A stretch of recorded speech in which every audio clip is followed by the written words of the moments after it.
La création d'une question close dans Moodle.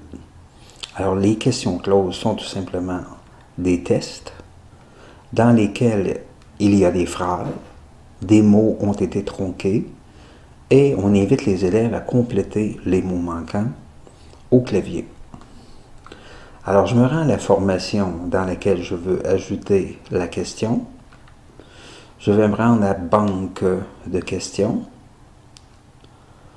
Je vais créer une question.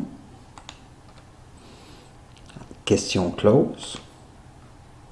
Suivant.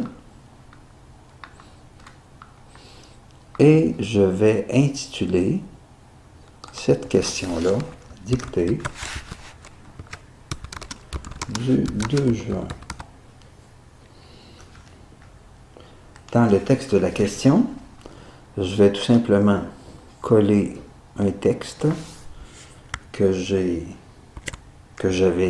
dans Microsoft Word et je vais l'insérer. Alors ici, je vais sélectionner le mot « apprendra ». Je vais couper ce mot-là en utilisant les raccourcis, les touches de raccourci CTRL-X.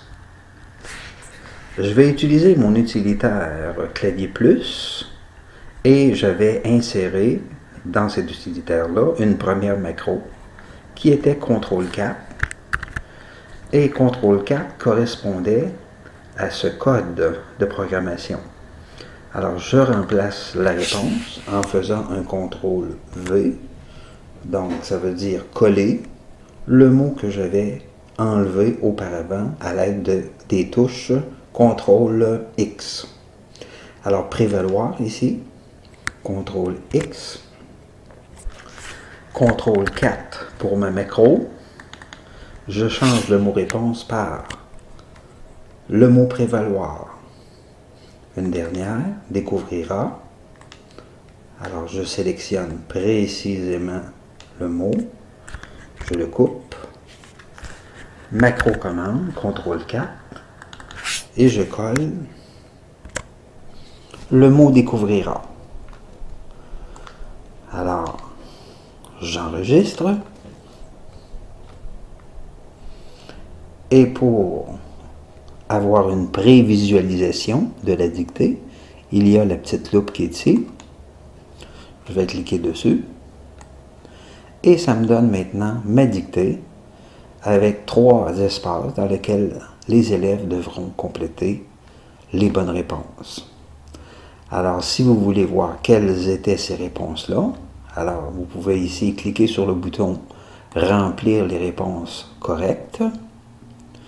Vous pourriez, par exemple, imprimer dans le but de donner la dictée un peu plus tard à toute la classe. Alors, je vais fermer la prévisualisation.